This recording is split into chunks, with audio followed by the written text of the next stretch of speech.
నేను అటువైపు వెళ్ళిపోతానని భీష్ముడు వెళ్ళిపోయాడు అనుకోండి, నిజానికి కురుక్షేత్ర సంగ్రామం జరగదు. ఎందుకు జరగదు అంటే భీష్ముడికి స్వచ్ఛంద మరణం వరం ఉంది. భీష్ముడు పరశురాముణ్ణి కూడా గెలిచినవాడు. సకల అస్త్ర విద్యా పారంగతుడు, సకల శాస్త్ర పారంగతుడు, ధర్మానుష్ఠాన తత్పరుడు, అర్ధకామములను జీవితంలో పరిత్యజించి ధర్మమునకు కట్టుబడినవాడు, పరిపూర్ణముగా పరమేశ్వరుని యొక్క అనుగ్రహమునకు పాత్రుడైనవాడు. అటువంటి భీష్ముడు దుర్యోధనాదుల్ని విడిచిపెట్టి పాండవుల దగ్గరికి వెళ్ళిపోయాడు అనుకోండి, అసలు ఏ ధైర్యం చూసుకుని దుర్యోధనుడు యుద్ధం చేస్తాడు? భీష్ముడు వెళ్ళిపోగానే ద్రోణుడు వెళ్ళిపోతాడు. ఎందుకంటే లోకంలో ఒక సామెత, ఎక్కడ భీష్ముడు ఉంటాడో అక్కడ ద్రోణుడు ఉంటాడు అని. అయినప్పుడు మరి భీష్ముడు వెళ్ళిపోయాడు అనుకోండి పాండవుల దగ్గరికి, ద్రోణుడు కూడా వెళ్ళిపోతాడు. వెళ్ళిపోతే అసలు కురుక్షేత్ర సంగ్రామం జరగదు, ఏమీ చెయ్యక్కర్లేదు. భీష్మద్రోణులు ఇద్దరూ వెళ్ళిపోతే కురుక్షేత్ర యుద్ధం ఆగిపోతుంది. వాళ్ళ జోలికి వెళ్ళలేడు దుర్యోధనుడు. అయినా భీష్ముడి మాత్రం పాండవుల దగ్గరికి వెళ్ళలేదు, హస్తినాపురంలోనే ఉండిపోయాడు. ఇంద్రప్రస్థాన్ని రాజధానిగా చేసుకుని ధర్మరాజు గారు పరిపాలన చేసినంత కాలమూ వెళ్ళలేదు.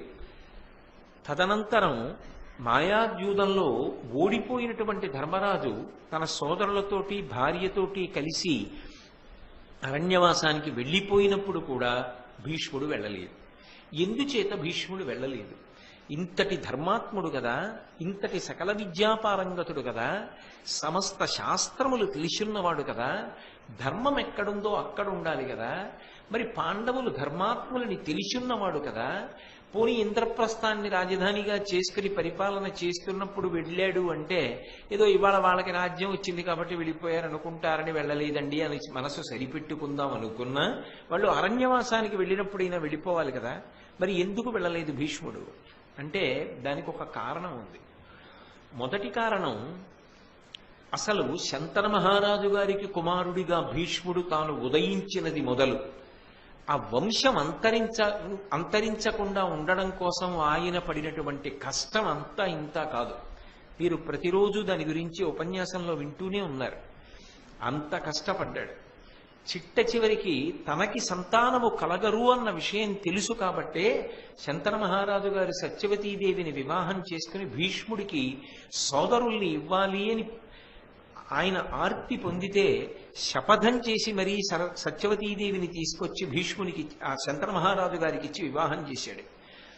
చిత్రాంగద విచిత్రవీర్యులు పుట్టి చిత్రాంగదుడు మరణిస్తే విచిత్రవీర్యుడి కోసం కాశీరాజు యొక్క కుమార్తెలైన అంబా, అంబిక, అంబాలికల్ని రాక్షస వివాహ స్వరూపంగా విచిత్రవీర్యుడికిచ్చి చెయ్యడం కోసమని యుద్ధంలో మిగిలిన రాజుల్ని ఓడించి ముగ్గురు కన్యల్ని తీసుకొచ్చి అంబిక, అంబాలికనిచ్చి వివాహం చేసి నాకు సాళువుని యందు మనసున్నది అని చెప్పినటువంటి అంబని పుణ్యాంగనలనిచ్చి తిరిగి పంపించేశాడు. సరే, అంబ పగబట్టింది, భీష్ముణ్ణి చంపగలిగినటువంటి ప్రజ్ఞాశాలి అయిందని వేరు విషయం.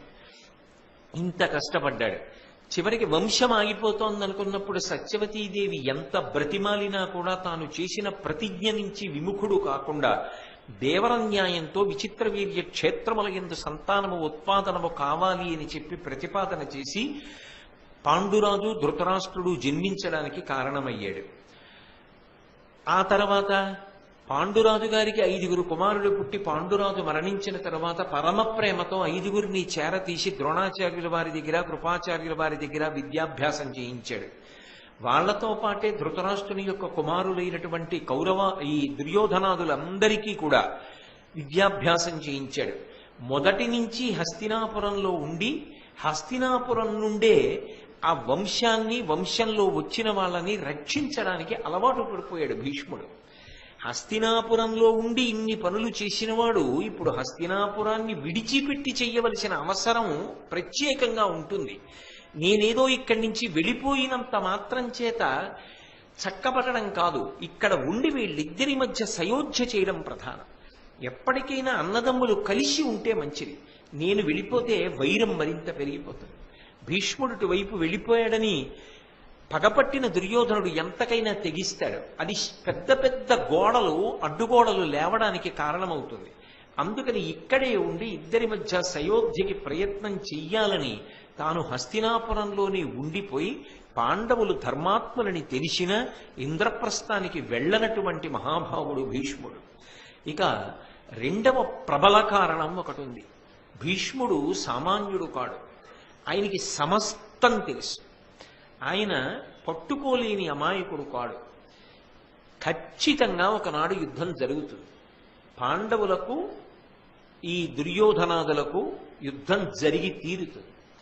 ఆ యుద్ధం జరగడం అంటూ సంభవం ఎందుకు అవుతుంది అంటే కృష్ణావతారం వచ్చింది. అది భగవంతుని యొక్క అవతారమని, అది పరిపూర్ణ అవతారమని గులకరాళ్లలో సాలగ్రామం ఉన్నట్టే సామాన్యమైనటువంటి నరుడిలా కృష్ణుడు ప్రవర్తిస్తున్న, గోపాల బాలుడిలా పైకి కనపడుతున్న, అది కాదు ఆయన భగవంతుడు అని గుర్తుపట్టినవాడు భీష్ముడు. అది భీష్ముని యొక్క ప్రజ్ఞా విశేషం. ఎందుకు వచ్చింది కృష్ణావతారం? వచ్చిన దగ్గర నుంచి కృష్ణావతారంలో రాక్షసుల్ని తీసేయడం మొదలుపెట్టాడు. కన్నులు తెరవని కడు చిన్ని పాపడై దానవి చనుబాలు త్రవి చంపే, 3వ నెల నాడు ముద్దుల కుర్రడై కోపించి శకటంబు కులద్రోసే అంటారు పోతన గారు. అసలు ఇంకా కన్నులు సరిగా తెరవనటువంటి చిన్న పిల్లవాడిగా ఉన్నప్పుడే పూతనా సంహారాన్ని ప్రారంభం చేశాడు. ఇంతమంది రాక్షసుల్ని సంహరిస్తూ వెళ్తున్నాడు అంటే ఏదో ఒకనాడు అధర్మాత్ములందరూ దుర్యోధని చుట్టూ చేరుతారు. ఈ చుట్టూ చేరిన వాళ్ళందరూ మడిసిపోవాలి అంటే ధర్మాత్ములు కనుక కృష్ణుడు పాండవుల పక్షంలో చేరుతాడు. అప్పుడు పెద్ద యుద్ధం జరుగుతుంది. ఆ యుద్ధంలో అధర్మాత్ములందరూ పడిపోతారు. నిజానికి కృష్ణావతారం యొక్క ప్రయోజనం పూర్తి కావాలి అంటే తాను దుర్యోధనుడి వైపే ఉండాలి. ఎందుకు ఉండాలి అంటే తాను దుర్యోధనుడి వైపు ఉంటే దుర్యోధనుడికి ఒక ధైర్యం ఉంటుంది.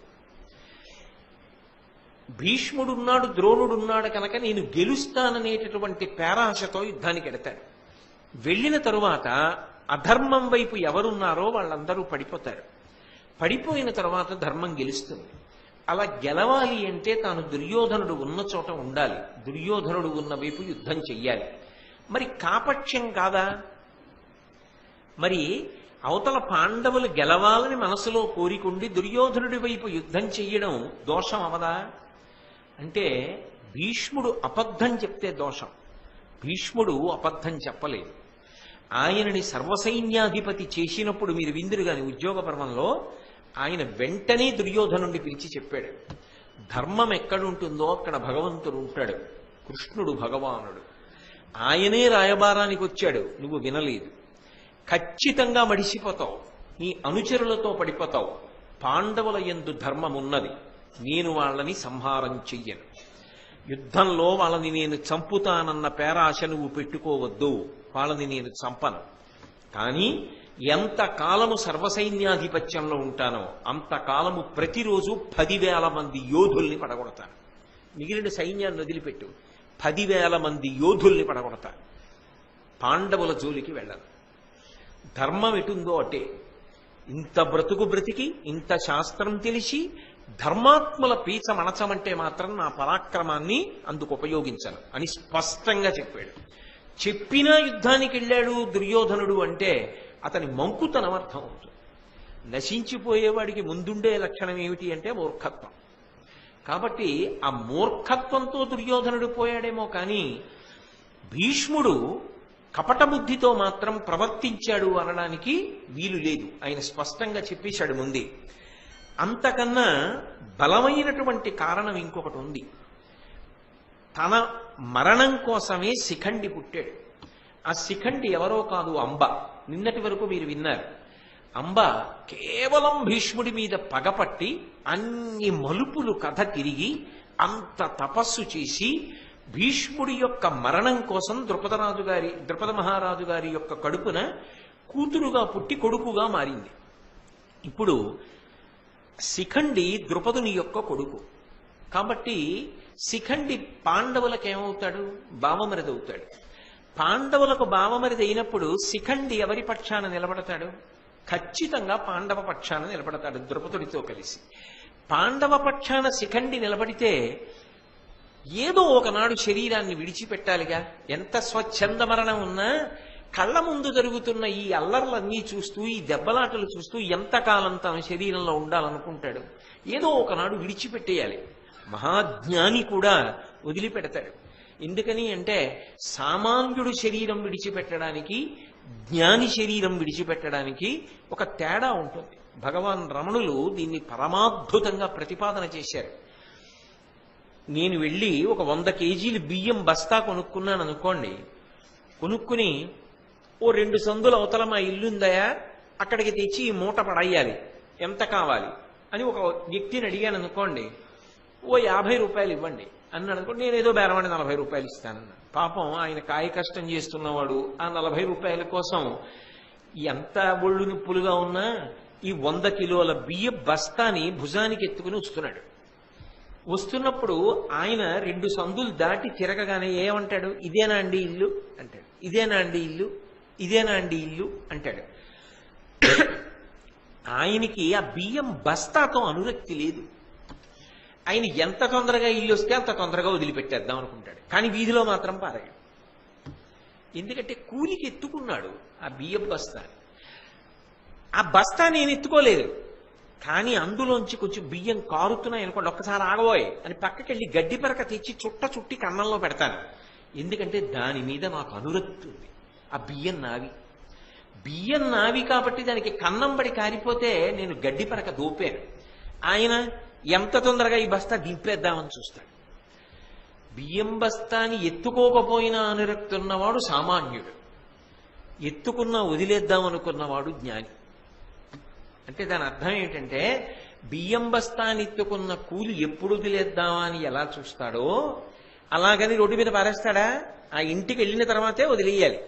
అలాగే దీనికి కాలం అయిపోయి ఇది ఎప్పుడు పడిపోతుంది అని జ్ఞాని ఎదురు చూస్తూ ఉంటాడు. దాని కాలం దానికి అయిపోయింది అనుకోండి, పరమ సంతోషంతో అమ్మయ్యా ఇంకా నేను కట్టుబడి లేను, నేను ఈ శరీరానికే పరిమితం కాదు, నేను అనంతం సర్వవ్యాపిని అని ఆనందంగా వదిలిపెడతాడు. ఏడుస్తూ వదిలిపెట్టినవాడు ఏడుస్తూనే పుట్టాలి. అందుకే ఏడుస్తూ బెంగపెట్టుకుని వెళ్ళిపోయిన వాళ్ళందరం పుట్టినప్పుడు మళ్ళీ ఏడుస్తూనే పుట్టాం. సంతోషంగా ఆనందంగా వెళ్ళిపోయిన వాడు ఇక మళ్ళీ సంతోషంగా పుట్టవలసిన అవసరము లేదు, ఏడుస్తూ పుట్టవలసిన అవసరము లేదు. అది చివరి జన్మ, ఇక రాడు. అలా వెళ్ళగలిగిన వాడు ఎవరంటే జ్ఞాని ఒక్కడే. దేని చేత జ్ఞాని? ఇది నేను కాదు, ఆత్మ నేను అని ఆయన రూఢము చేసుకున్నాడు అనుభవంలో. కాబట్టి ఆయనకి శరీర తాదాత్మ్యత ఉండదు. ఏదో ఒకనాడు ఈ శరీరం వదలాలి. అది ఎంత భీష్ముడవనివ్వండి, ఎంత స్వచ్ఛంద మరణ వరం ఉండనివ్వండి. ఎంతకాలం ఉంటాడు? తన తోడి వాళ్ళందరూ వెళ్ళిపోతున్నారు. చిత్రాంగదుడు వెళ్ళిపోయాడు, విచిత్ర వీరుడు వెళ్ళిపోయాడు, సత్యవతీదేవి వెళ్ళిపోయింది, అంబిక వెళ్ళిపోయింది, అంబాలిక వెళ్ళిపోయింది. ఇంతమంది చిన్నవాళ్ళు వెళ్ళిపోతున్నారు, పెద్దవాళ్ళు వెళ్ళిపోతున్నారు. ఇప్పటికీ లోకంలో ఓ మాట వింటారు, నాకన్నా చిన్నవాళ్ళు వెళ్ళిపోయారు, నేను ఉండిపోయానండి అని ఏడుస్తారు కొంతమంది. నిజంగా వాళ్ళ బాధ చాలా దారుణంగా ఉంటుంది. అయినప్పుడు భీష్ముడు కూడా ఎప్పుడో అప్పుడు వదిలిపెట్టాలి కదా. తనని చంపడానికే అంత తపస్సు చేసి శిఖండి ద్రుపదుడి కడుపున పుట్టింది. పుట్టినవాడు ఇప్పుడు యుద్ధంలో పాండవ పక్షానే నిలబడతాడు, పాండవులకు బావమరిది కాబట్టి. ఇప్పుడు తాను పాండవుల వైపుకి వెడితే మరణం ఎలా తప్పుతుంది? తాను ఇటే ఉండాలి, ఇటువైపు ఉంటేనే శిఖండితో యుద్ధం జరుగుతుంది. శిఖండి యుద్ధం చేస్తే భీష్ముడిని పడగొట్టగలడా? ఎన్ని బాణాలు వేసినా ఆయన శరీరం దిగవు. ఆయనే చెప్పాడు ఈ మాట. శిఖండి వాడి ముఖం వాడు నా మీద బాణం వేయడం ఏమిటన్నాడు. వాడు బాణం వేస్తే నాకు పువ్వులతో కొట్టినట్టు ఉంటుంది. వాడి బాణం ఏమిటి? ఆయన కవచాన్ని భేదిస్తుందా అది? ఆయన శరీరంలో దిగుతాయి ఆ బాణాలు? సాధ్యమే? సాధ్యం కాదు శిఖండికి కొట్టడం. శిఖండి అడ్డు నించున్నాడు. ఆడదిగా పుట్టి మగవాడిగా మారాడు కాబట్టి నేను ఇతని మీద బాణం వేయనని వదిలిపెట్టాడు. ఆయన బాణాలు వేసినంతసేపు నాకేం అవలేదన్నాడు. శిఖండిని ఎదురుగుట్టా పెట్టుకుని వెనక నుంచి అర్జునుడు వేశాడు. ఆ బాణములు వేసినప్పుడు కూడా ఎలా వేశాడంటే శరీరమునందు కంఠమునకు కింది నుంచి ప్రతి 2 అంగుళాలకి బాణం నాటాడు. నాటితే మనవడి వంక చూసి అన్నాడు, పిడుగులు పడినట్టుందిరా నీ బాణాలు, నా ఒళ్ళు తూట్లు పొడి చేస్తోందిరా అన్నాడు. ఆఖరికి ప్రతి 2 అంగుళములకు బాణాలు కొట్టేస్తే రథం నుంచి డుళ్ళి అప్పశయ్య మీద పడ్డాడు. ప్రపంచ చరిత్రలో అలా పడుకున్నవాడు లేడు. ఆయన ఒక్కడే అలా పడుకున్నవాడు ఉత్తరాయణం కోసం. కాబట్టి అవతల వైపు శిఖండి ఉన్నాడు, యువతల వైపు తాను ఉండాలి, వీరమరణం పొందాలి. తాను క్షత్రియుడు. తనకి తగ్గ యోధుడెవరు? తనని కొట్టగలిగిన బాణములు ఉన్నవాడెవరు? సాక్షాత్తు నరుడు నారాయణుడి పక్కన ఉండి అర్జునుడిగా అవతరించాడు. ఒక్క అర్జునుడు కొడితేనే, ఇది నిన్న జమదగ్ని పితరులు చెప్పగా మీరు విన్నారుగా, ఆ విషయాలు మీకు చెప్పానుగా. కాబట్టి అర్జునుడే వెయ్యాలి బాణాలు.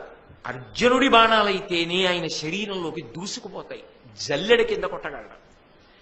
ఆ అర్జునుడు అటున్నప్పుడు తాను ఇటుంటేనే అంత సంతోషంగా నా మనవడింత వాడయ్యాడని వీరోచితమైన మరణాన్ని పొందాలి.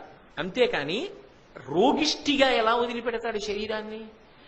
క్షత్రియుడై పుట్టి యుద్ధభూమిలో కాకుండా శరీరాన్ని వేరుగా ఎలా వదిలిపెడతాడు? అలా వదిలిపెట్టకుండా ఉండాలి అంటే దుర్యోధనుడి వైపున యుద్ధం చెయ్యడం వినా మార్గం భీష్ముడికి లేదు. అలాగే ద్రోణాచార్యుల వారిని చంపగలిగినటువంటి వాడు దృష్టజ్యుమ్నుడు. ఆయన ద్రుపదుడికే కొడుకు, ఆయన పాండవులకే భావమరిది. అందుకే ద్రోణుడు భీష్ముడితోటి. కాబట్టి వీళ్ళిద్దరూ దుర్యోధనుడి పక్షానే ఉండాలి. ఉంటే అటు సంగ్రామము జరుగుతుంది, వీరోచితంగా పోరాడతారు, ధర్మాన్ని మాత్రం మట్టు పెట్టారు.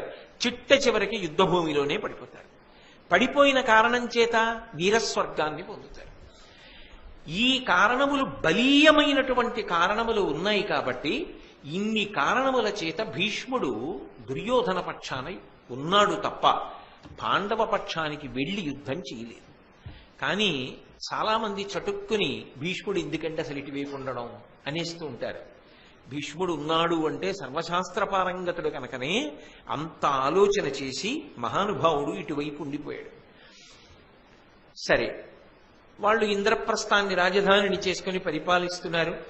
అభివృద్ధే కదండి. ఎక్కడ ధర్మానురక్తి ఉంటుందో అక్కడ అభివృద్ధి ఉంటుంది. కాబట్టి ధర్మరాజు గారు తమ్ముళ్ల సహాయంతో దిగ్విజయ యాత్ర చేసి రాజసూయ యాగాన్ని సంకల్పం చేశాడు. నారదుడు చెప్పిన కారణం చేత ఎవడు రాజసూయ యాగం చేస్తాడో ఆయన సార్వభౌముడవుతాడు. కాబట్టి ఇప్పుడు ధర్మరాజు గారు సార్వభౌముడవడానికి సిద్ధపడుతున్నాడు.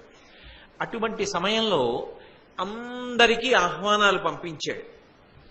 అందరికీ ఆహ్వానాలు పంపడం ఒక ఎత్తు, మీరు రండి అని పిలవడం ఒక ఎత్తు.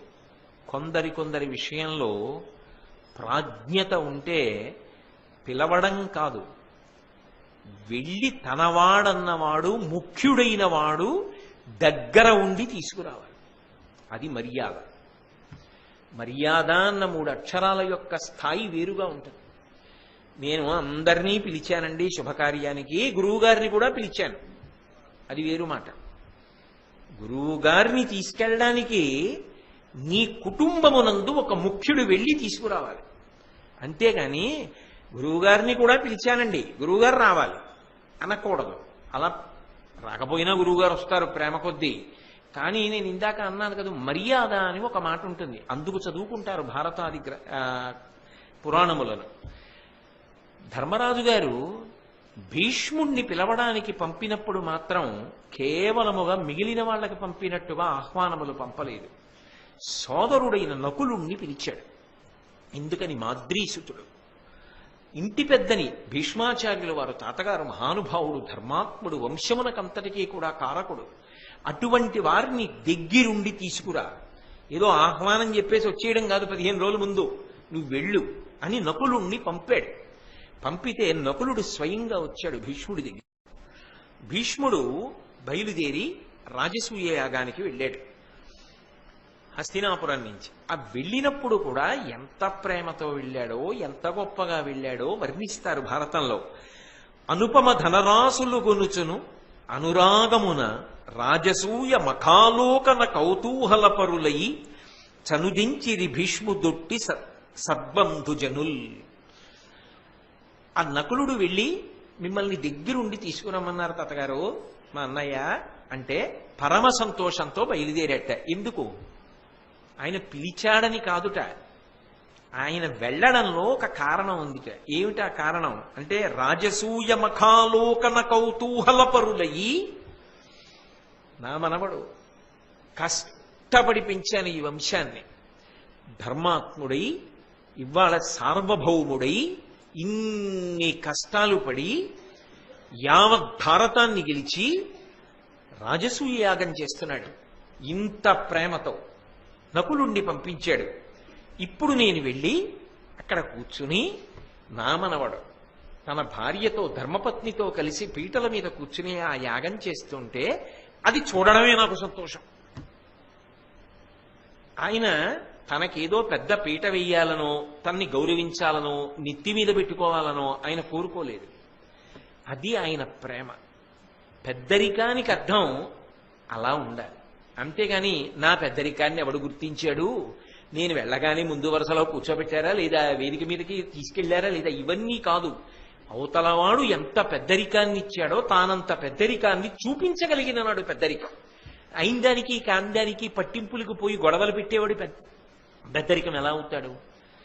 కొన్ని చోట్ల చూడండి, పెద్దరికం దేనికి అంటే అన్నింటికీ అల్లరి చేయడానికి, ప్రతిదానికి గొడవ పెట్టడానికే పెద్దరికం. పెళ్లిళ్లలో బాగా కనపడుతుంటారు ఇలాంటి వాళ్ళు. కానీ అది కాదు పెద్దరికం అంటే. ఇచ్చిన దాన్ని నిలబెట్టుకునే ప్రజ్ఞ ఉంటే పెద్దరికం. అంతేగాని అవతల వాళ్ళు గౌరవం ఇస్తుంటే నువ్వు ఆ గౌరవాన్ని ఆసరా చేసుకుని అవతల వాళ్ళని పాడు చేయడానికే. నువ్వు ఆ గౌరవాన్ని నిలబెట్టుకోవడం అన్న మాటలో అర్థం ఏమిటంటే, నీకు ఎవరు గౌరవం ఇచ్చారో వాళ్ళు వృద్ధిలోకి వచ్చేటట్టుగా నువ్వు ప్రవర్తించాలి. అది గౌరవం అన్న మాటకు అర్థం. గౌరవాన్ని నిలబెట్టుకోవడం పెద్దరికం అన్న మాటకు అర్థం. అది చూపించాడు భీష్ముడు. అందుకని ఆయన దేనికి వెళ్ళాడు అంటే, రాజసూయ మఖాలోకన కౌతూహల పరులై చనుదించిరి భీష్ముదొట్టి సద్బంధుజనుల్. భీష్ముడితో పాటుగా మిగిలిన బంధుజనులు కొందరు వచ్చారు. అందులో ద్రోణాదులు ఉన్నారు. ద్రోణుడు, కృపాచార్యుడు, అశ్వత్థామ వీళ్ళందరూ బయలుదేరి వెళ్ళారు. వెళ్ళినప్పుడు ఎలా వెళ్ళాడు? అనుపమ ధనరాసులు గునుచును. అనుపమ అన్న మాట ఇక్కడ వేశారు. అనుపమ అంటే ఉపమానం చెప్పడానికి వీల్లేదు. ఇంత అంత అని చెప్పడానికి వీలు లేదు. ఎందుకని అంటే, ఎంతో లెక్క తెలీదా? లెక్క తెలియకుండా పట్టుకెళ్ళాడా? కాదు. దాని అర్థం ఏమిటో తెలుసా? అటువంటి పెద్ద ఆయన పట్టుకొచ్చి ఇచ్చింది ఎంతైనా చాలా ఎక్కువే. అది చాలా ఎక్కువ.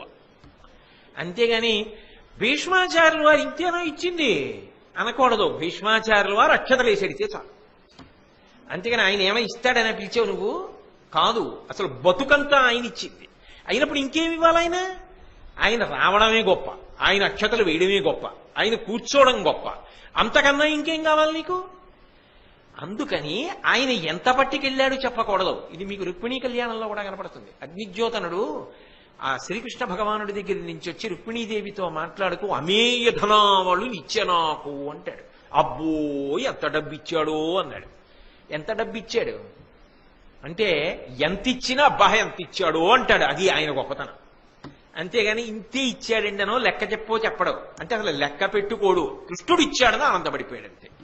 దొరికిన దానితో తృప్తి పొందాడు. అందుకే అమేయ ధనావళు ఇచ్చ నాకు తావొచ్చే సుదర్శనాయుధుడు వాడే సురాసురలేకమై వచ్చిననైన రాక్షస వివాహమునం కొనిపోవు నిన్ను నీ సచ్చరితంబు శీలమును పండెను నేడు అని ఆయన రుక్మిణీదేవిని ఉద్దేశించి మాట్లాడతాడు. అలా ఇక్కడ కూడా ఆ వెళ్ళినప్పుడు ఆ పట్టికెళ్ళింది అనుపమ ధనరాసులు గొనుచును. ఆయన పట్టికెళ్ళిన దానికి ఉపమానం చెప్పడం కుదరదు. ఇంకోళ్ళు పట్టుకొచ్చింది ఈయన పట్టికెళ్ళిన దానికి ఉపమానం లేదన్నారు. ఎందుకంటే ఆయన తెచ్చిందంటే మహాత్ముడు, వంశాన్ని నిలబెట్టినవాడు. ఆయన చేత్తో వేసిన అక్షతలైనా అంత గొప్పవి. ఏ ఇంట్లోనైనా ఈ భావనలు గొప్పవి. ఇది అసలు ఒక ఇంట్లో ఒక కార్యం చేస్తున్నారు అన్నప్పుడు ఈ మర్యాదని పిలుపులో ఎవరికి ఇవ్వాలన్నది ముందు రాశావా? ఇది ప్రధానం. గురువుగారు ఉన్నారు, ఎంత ముందు చెప్పాలి, ఎవరు వెళ్ళి గురువుగారిని తీసుకురావాలి అన్నది నేను నా గృహప్రవేశం చేసే ముందు జాగ్రత్త పడ్డాననుకోండి, అది పిలుపు, అది మర్యాద. అంతేగాని ఎవరికి ఏ గౌరవం ఇవ్వాలి అన్నది చూసుకోకపోతే ఎలా నడుస్తుంది? అలాగే ఒకరు వచ్చినప్పుడు కొంతమంది ఏం తెచ్చారు కాదు, వారి చేతి అక్షతలు చాలు, వారి ఆశీర్వచనం చాలు. ఇది మనందరం ఎలా ప్రవర్తించాలో, మన నడవడి ఎలా ఉండాలో భారతం నేర్పుతుంది. లేకపోతే ఇంత చిన్న చిన్న విషయాల్ని కూడా భారతంలో చెప్పడం ఎందుకు? నకులుణ్ణి పంపాడు, హస్తినాపురం వెళ్ళాడు, సద్బంధుజనులు బయలుదేరారు, అనుపమ ధనరాసులు తీసుకొచ్చాడు. అమేయ ధనరాసులు కాదు, అనుపమ ధనరాసులు తీసుకొచ్చాడు, ఆ మాట వేసి మాట్లాడడం ఎందుకు? అంటే ఆయన తెచ్చింది ఏది ఉందో దాంతో పోలికే ఇంకొకరు తెచ్చిన దానికి ఉండదు సుమా. అలా బయలుదేరి భీష్ముడు వెళ్ళాడు. వెళ్ళిన తరువాత పెద్దరికం ఇవ్వడం అంటే ఎత్తు కుర్చీ వేయడం కాదు. మీరు ఏమని మాట్లాడతారు, ఎలా ప్రవర్తిస్తారు అన్నదాన్ని బట్టి మీరు ఎంత పెద్దరికం ఇచ్చారు అన్నది అర్థం అవుతుంది కాదు. అది ఎంత గొప్పగా మాట్లాడతాడు ధర్మరాజు గారు, మహానుభావుడు. అవి చూస్తే అబ్బా మనం కూడా ఏదైనా శుభకార్యం చేసి ఇలా గౌరవించాలరా పెద్దవాళ్ళని అనిపిస్తుంది నిజంగా. ఆయన ఆ భీష్మాచార్యుల వారు ఇతర పెద్దలతో అంటే ద్రోణాదులతో కలిసి ఇంద్రప్రస్థానికి వెళ్ళాడు. ధర్మరాజు గారు గబగబా ముందుకు వచ్చాడు. రాజసూయాగం చేస్తున్నానండి, మా తమ్ముళ్ళందరూ వెళ్ళి దిగ్విజయ యాత్ర చేసి వచ్చారు, బోల్డంతా పట్టుకొచ్చారు, చూశారా ఎలా ఎంతంత పద్దెర్లేశాను, ఇంతమందికి అన్నం పెడదాం అనుకుంటున్నాను, ఇవన్నీ మాట్లాడాను అనుకోండి. అసలు మూలం ఎవరు? వాళ్ళ అనుగ్రహంతో ఉన్నాడు. అది అడాంబికం వాళ్ళు ఉండగా మాట్లాడవలసింది. మాట్లాడడం మొదలెడుతూనే భీష్ముణ్ణి చూసి అన్నాడు, మీ అనుగ్రహమున చేయంగగడగితి ఇమ్మహాద్ధరంబు నిమ్మితోడ దీనినిందరును అనూనంబుగా పూని పెంపు మెరసి నిర్వహింపవలయు. మీ అనుగ్రహంతో నేను ఈ రాజసూయాగం చేస్తున్నా. ఇది నా గొప్ప, మా తమ్ముళ్ళ గొప్ప అనలేదు ధర్మరాజు గారు. నిజానికి మరి దిగ్విజయయాత్ర చేసిన వాళ్ళు పాండవులు. కానీ మీ అనుగ్రహం వల్ల ఇవాళ నేను ఈ రాజసూయాగం చేయగలుగుతున్నాను. నిజమా కాదా? భీష్ముడు అంత ధర్మం మాట్లాడబట్టి కదూ అర్ధరాజ్యం వచ్చింది. కాబట్టి మీ అనుగ్రహం చేత చేస్తున్నాను. ఈ మహాధ్వరంబు, నిస్సందేహంగా ఇది చాలా పెద్ద కార్యం. నిమ్మితోడా మీ అందరూ పరమ ప్రేమతో దీనినిందరును అనూనంబుగా పూని ఎక్కడ ఏమి వెలితి రాకుండా మీ అందరూ జాగ్రత్తగా పర్యవేక్షించి నన్ను మీ చేతి పనిముట్టుగా వాడి ఏది ఎలా జరగాలో శాసించండి. ఎంత మర్యాద చూడండి ఆ మాటలో. కార్యంలో వెలితి రాకూడదు. వెలితి రాకుండా మీరు కూర్చుని కొంచెం చెప్తుండండి కాదు. నా యందు అనుగ్రహం ఏమిటంటే ఇది జరగడం నా చేతిలో లేదు, మీ చేతిలో ఉంది. పెద్దలు మీరు చేయించాలి. మీరు చేయించడం ఎలా చేయించాలి? ఏ వెలితి రాకుండా ఉండడానికి ఎప్పుడు ఏది జరగాలో దానికి మీరు నా అనుమతి అన్నాడు. చూడకండి మళ్ళీ రే ధర్మజ ఇలా అని పిలిచి ఇప్పుడు ఇది చెయ్యి అని శాసించండి. లేకుంటే ఈ కార్యం ఎలా జరుగుతుంది? ఇంత పెద్ద కార్యం మీరే చేయించవలసిన వాళ్ళు, మీదే పెద్దరికం. మీరు తప్ప ఎవరున్నారు నాకు? నేను కాదు చెయ్యగలిగిన వాణ్ణి. మీ అనుగ్రహంతోనే ఇది జరుగుతోంది. దీనికి మీరే స్వాతంత్ర్యం తీసుకుని నన్ను శాసించాలి. పెంపు మెరసి నిర్వహింపవలయు. ఇందులో ఏ విధమైన అనుమానం లేకుండా ఎక్కడ ఏది చెయ్యాలో ఏది జరగాలో నన్ను శాసించండి. శాసనం చేసి వెలితి లేని రాజసూయాగాన్ని నా చేత చేయించి నన్ను ధన్యుణ్ణి చేయండి. అలా అనుగ్రహించండి.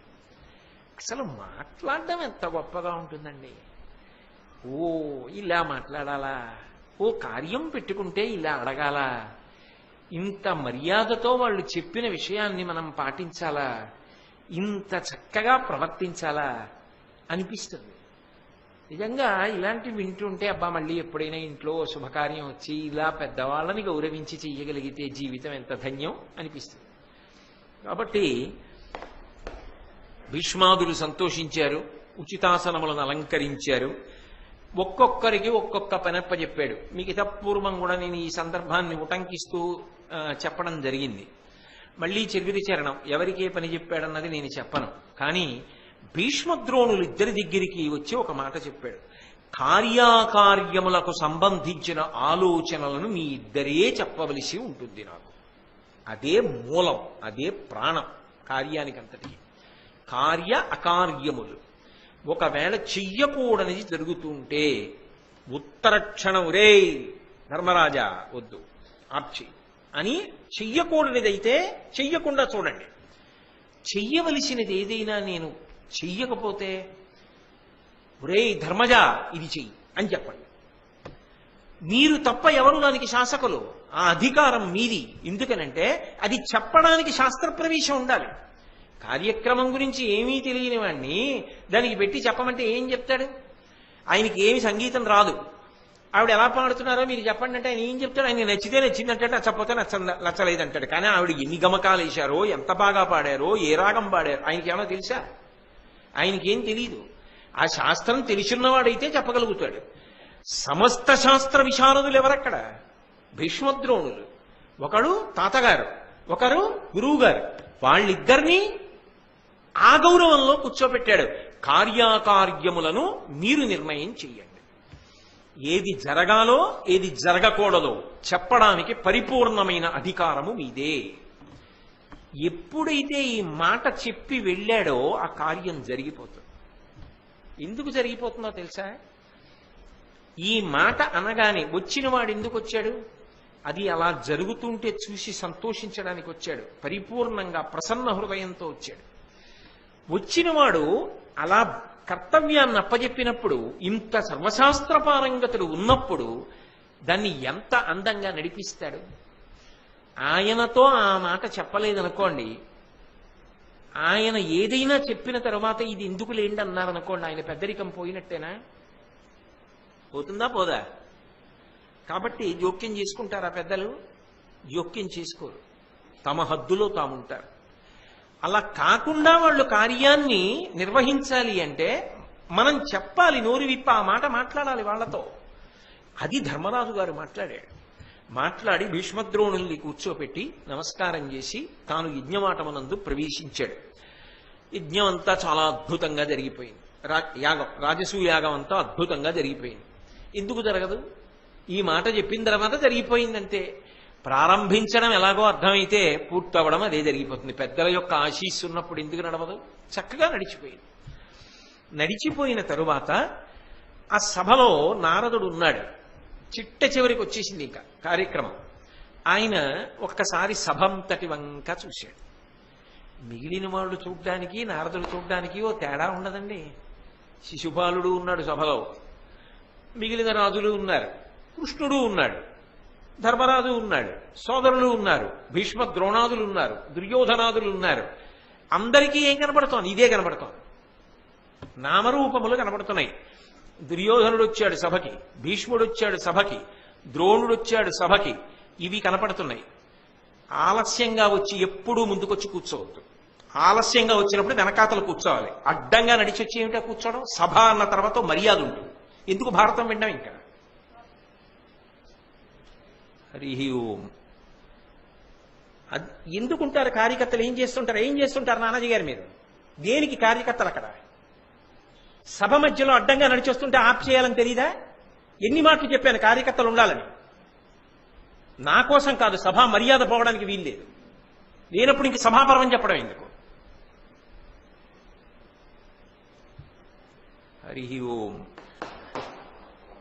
అక్కడ సభలో ఉన్నటువంటి దుర్యోధనుడని కనపడతాడు మిగిలిన వాళ్ళకి.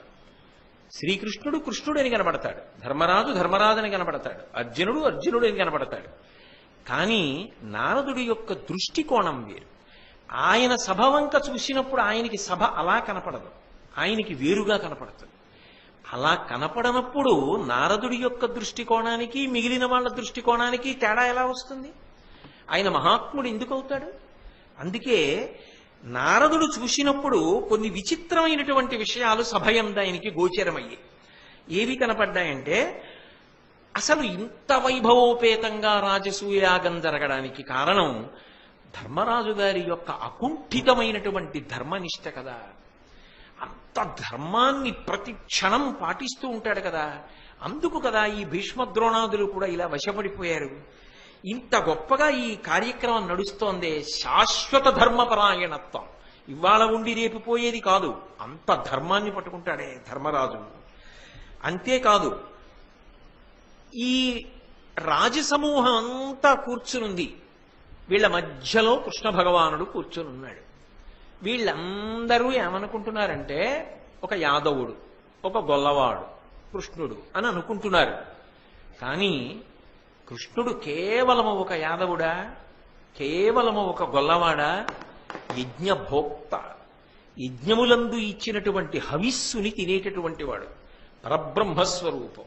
ఈ సమస్త లోకములను సృజించి నియమించి లయం చేయగలిగినటువంటి శక్తి ఉన్నవాడు. అటువంటి వాడు మిగిలిన వాళ్ళందరూ సామాన్యుడని అనుకుంటుండగా ఎక్కడా తన గొప్పతనాన్ని ప్రకటనం చేయకుండా అందరితో తానంతే అన్నట్టుగా కలిసిపోయి కూర్చున్నాడు.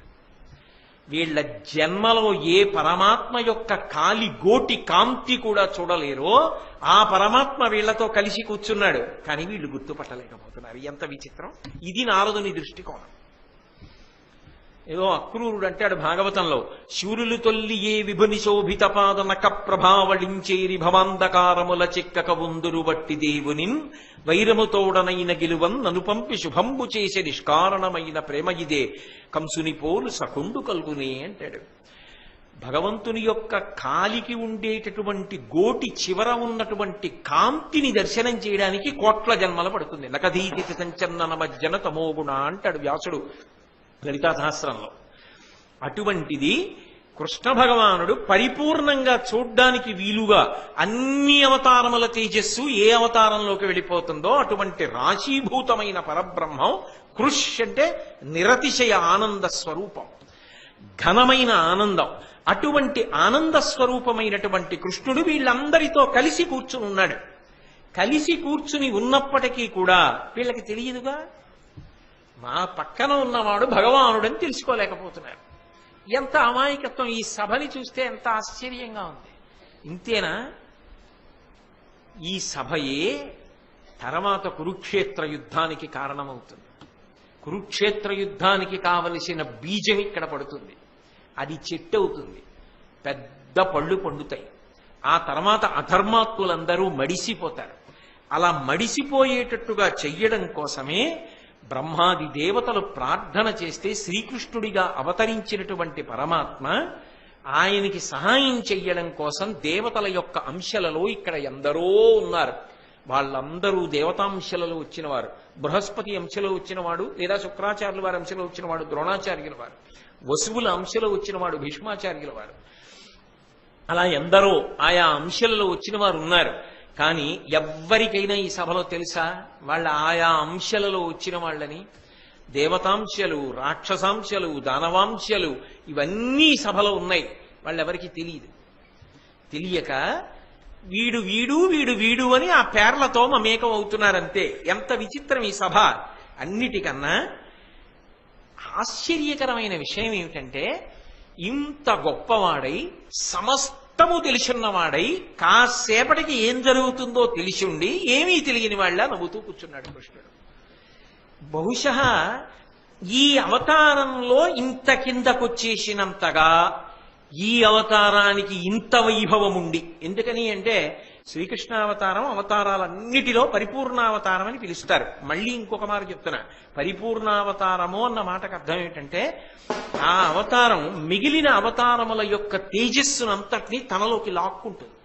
ఒక్క కృష్ణాలయంలోకి వెళ్ళి నమస్కారం చేశారనుకోండి, విష్ణు భగవానుడి యొక్క సమస్త అవతారముల యొక్క దేవాలయములను దర్శనం చేసినట్టు. అది పరిపూర్ణావతారం. అందుకే అటువంటి పరిపూర్ణావతారం కృష్ణావతారం. కాబట్టి అవతారములన్నిటిలోకి అది గొప్పది. అంత గొప్పదైన అవతారం ఎక్కడొచ్చింది? అందరికన్నా చాలా అట్టడుగున పడిపోయిన చోట వచ్చింది. ఎలా వచ్చింది? ఏ పారులెరుగక ఏ పారుమేటికి పశుల కాపరి ఇంట పాము కలిగి, ఏ తల్లి చనుబాలు ఎన్నడెరుగని ప్రోఢ తల్లి యశోద చనుల బాలు త్రవనిరిగి, ఏ కర్మయును లేక వెలయునొక్కడికి జాతకర్మంబులు సంభవించే, ఏ హాని వృద్ధుల నెరుగని బ్రహ్మంబు పొదివిటిలో వృద్ధి పొందనందే, ఏ చదువులనైన ఇట్టిట్టిదనరాని అర్థం అవయవముల యందు అందముంది. ఆయన పశువుల కాపరి ఇంట్లో పుట్టాడు. ఇదో మహావిజ్ఞానవేత్తో చక్రవర్తి కడుపునో పుట్టినవాడు కాదు. ఇంకా రామచంద్రమూర్తి అయితే దశరథ మహారాజు గారి కుమారుడిగా పుట్టాడు. కృష్ణుడు ఏమీ తెలియని వాళ్ళు, తలకడిగితే మొలకడగరు, మొలకడిగితే తలకడగరు, అటువంటి గొల్లవాళ్ల ఇంట్లో పుట్టాడు. పుట్టి ఆవుల వెంట, ఎద్దుల వెంట, దూడల వెంట గోధూళిధూ సరితకోమల గోపవేషం గోపాల బాలక శతైరనుగమ్యమానం. శ్రీకృష్ణ కర్ణామృతంలో లీలాశకుడు అంటాడు, ఆ గోధూళి ఎంత ఒంటి మీద పడితే మట్టి అంతా మీదేసుకుని చిన్న పిల్లాడు వేణువు వాయించుకుంటూ ఆవుల వెంట వెళ్ళాడు. అటువంటి కృష్ణుడు అంత కిందకొచ్చేశాడు. అంత కిందకొచ్చేసినటువంటి అవతారం, ఇంత గొప్ప అవతారం ఎక్కడా లేదు. కానీ అది వీళ్ళకి తెలియకపోవడం ఆశ్చర్యం. ఇంత గొప్ప అవతారం తమ మధ్యలో ఉందని వీళ్ళకి తెలియట్లా. ఇది ఈ సభ గొప్పతనం అన్నాడు. ఎవరి దృష్టికోణం వాళ్ళది. ఒక్కొక్కడు ఒక్కొక్క దృష్టికోణంలో చూస్తూ ఉంటాడు. కానీ ఆ రాజసూయాగము జరుగుతున్నటువంటి సభని నారదుడు చూసినటువంటి దృష్టికోణం అంత గొప్పగా ఉంది. సరే, ఆ రాజసూయాగం అంతా పరిపూర్ణమైపోయేటటువంటి స్థితికి వచ్చింది. ఆ స్థితికి వచ్చినప్పుడు కార్యాకార్యముల యందు మీది పెద్దరికం, నేను ఏది చెయ్యాలో మీరు చెప్పండి, నేను ఏది చెయ్యకూడదో మీరు చెప్పండి అని ధర్మరాజు గారు ప్రారంభంలోనే భీష్ముడిని ప్రార్థన చేసి ఉన్నాడు కదా, ద్రోణాచార్యుల వారిని అర్థించి ఉన్నాడు కదా. అందుకని భీష్ముడు లేచి ధర్మరాజుని పిలిచాడు. ఎటువంటి భీష్ముడు? అసలు ఆ పద్యరచనలో ఉంది అందం. శాంతనవుడు భీష్ముండు ప్రశాంతుడు తత్క్రతువు చూచి సంతుష్టుండై అంతకతనూజునకు ధృతిమంతునకు అత్యంత ధర్మమతికి ఇట్లనియన్. ఎవరిని పిలిచి మాట్లాడుతున్నాడు అంటే ధర్మరాజుని పిలిచి మాట్లాడుతున్నాడు. మాట్లాడుతూ ఎవరు? శాంతనవుడు, శంతన మహారాజు గారి యొక్క కొడుకు భీష్ముండు, గొప్ప ప్రతిజ్ఞ చేసి భీష్మనామంతో ప్రసిద్ధికెక్కినవాడు, ప్రశాంతుడు. ఆయన మనసులో ఏ పక్షపాతాలు లేవు. ఆయన ప్రశాంతుడు. ప్రశాంతుడు అన్న మాటకు అర్థం ఏమిటో తెలుసా? ఎప్పుడూ ప్రశాంతంగా ఉంటాడు అన్న మాటకు అర్థం తప్పు జరిగితే ఒప్పుకుంటాడు అని కాదు, తప్పు జరిగితే ఖండిస్తాడు. ఉత్తర క్షణం తన స్థితి తాను పొందుతాడు. వదిలిపెట్టాలంటే వదిలిపెట్టేయగలడు, పట్టుకోవాలంటే పట్టుకోగలడు, రెండూ చేయగలడు. అది ప్రశాంత చిత్తము. ఇంత ప్రశాంతుడు తప్పు జరిగిందనుకోండి ఇలా వేలు పెట్టి చూపించి మాట్లాడతాడు. అది అంతేగాని తప్పు జరిగినా చూస్తూ కూర్చుంటాడని మీరు అన్వయం చేయకూడదు. అది ఆయన గొప్పతనం భీష్ముడు. ఎప్పుడూ ప్రశాంతుడు. కానీ ఒక తప్పు జరుగుతుంటే దిద్దవలసి వస్తే అలా కనపడతాడు, ఇలా వేలు చూపించి కనపడతాడు. మీరు చూద్దురు కానీ అలా కనపడేవాడిని ప్రశాంతుడని పిలుస్తున్నాడు. అది విచిత్రం. ప్రశాంతుడు తత్క్రతువు చూచి సంతుష్టుండై. బాగా జరిగింది. బాగా జరిగిందంటే పటాటోపమా కాదు, వైదిక నిష్ట.